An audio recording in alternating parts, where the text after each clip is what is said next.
ശബരിമല സ്വർണ്ണമോഷണ കേസിൽ UDF convener Adoor Prakash MP-യെ SIT ചോദ്യം ചെയ്തു. 3 മണിക്കൂറാണ് SIT ചോദ്യം ചെയ്യലിന് അടൂർ പ്രകാശ് വിധേയനായത്.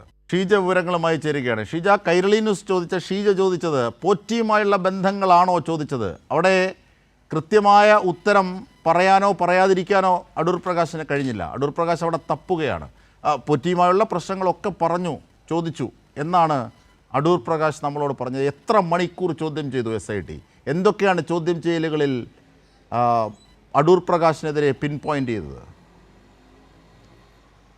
അജിംഷാദ്, ഏകദേശം 3 മണിക്കൂറാണ് അടൂർ പ്രകാശ് MP-യുടെ ചോദ്യം ചെയ്യൽ നീണ്ടുനിന്നത്. രാവിലെ 10 മണിയോടുകൂടിയാണ് ചോദ്യം ചെയ്യലിന് വേണ്ടി അടൂർ പ്രകാശ് MP തിരുവനന്തപുരത്തെ പോലീസ് ആസ്ഥാനത്തുള്ള ക്രൈംബ്രാഞ്ചിന്റെ ആസ്ഥാനത്ത് എത്തിയത്. തുടർന്ന് അന്വേഷണ സംഘത്തിന്റെ ചുമതലയുള്ള SP ശശിധരന്റെ നേതൃത്വത്തിലായിരുന്നു അടൂർ പ്രകാശ് MP-യുടെ ചോദ്യം ചെയ്യൽ നടന്നത്.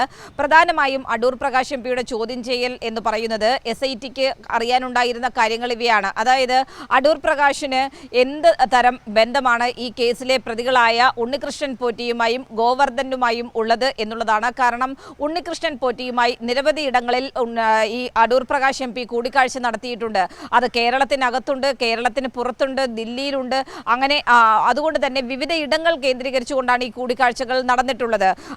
അതിനൊപ്പം തന്നെ പാരിതോഷികങ്ങൾ കൈപ്പറ്റിയിട്ടുണ്ട്. അപ്പോൾ ഏത് തരം ഒരു ബന്ധമാണ് ഇവർ തമ്മിലുള്ളത്? അത് ശബരിമല സ്വർണ്ണമോഷണ കേസുമായി ബന്ധപ്പെടുന്ന ഏതെങ്കിലും കാര്യങ്ങൾ ഉണ്ടോ? ഏതെങ്കിലും തരത്തിലുള്ള സാമ്പത്തിക ഇടപാടുകൾ ഇവർ തമ്മിൽ നടത്തിയിട്ടുണ്ടോ എന്നതടക്കമുള്ള കാര്യങ്ങൾ സമഗ്രമായ രീതിയിൽ തന്നെ പ്രത്യേക അന്വേഷണ സംഘം അടൂർ പ്രകാശ് MP-യോട് ചോദിച്ചിട്ടുണ്ട്. പക്ഷേ ഈ സാമ്പത്തിക ഇടപാടുകൾ കുറിച്ച് സംബന്ധിച്ചുള്ള കാര്യങ്ങൾ ചോദിച്ചിട്ടുണ്ടോ എന്നുള്ള കാര്യങ്ങൾക്കൊന്നും വ്യക്തമായ മറുപടി അടൂർ പ്രകാശ് MP നൽകിയില്ല.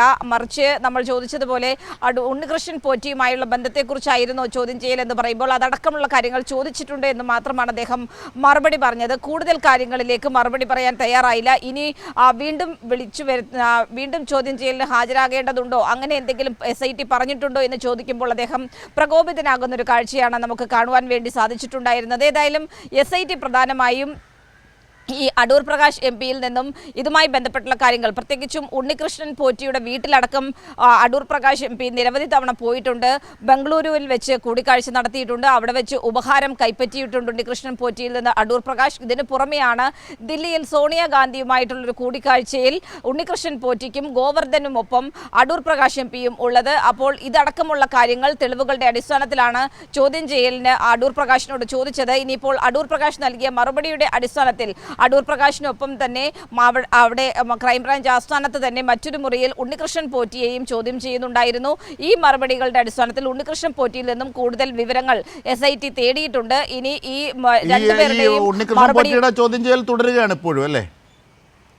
ഉണ്ണികൃഷ്ണൻ പോറ്റിയുടെ ചോദ്യം ചെയ്യൽ അല്പസമയം മുമ്പ് അവസാനിച്ചിട്ടുണ്ട്. ആ ചോദ്യം ചെയ്യലിൽ ഈ രണ്ടുപേരുടെ മൊഴികളും തമ്മിലുള്ള കാര്യങ്ങൾ പരിശോധിക്കുന്നുണ്ട്. ഏതെങ്കിലും തരത്തിലുള്ള വൈരുദ്ധ്യം ഉണ്ട് എന്നുണ്ടെങ്കിൽ വീണ്ടും അടൂർ പ്രകാശിനെ ചോദ്യം ചെയ്യും എന്നുള്ളതാണ് SITയിൽ നിന്നും ലഭിക്കുന്ന വിവരം എന്ന് പറയുന്നത്.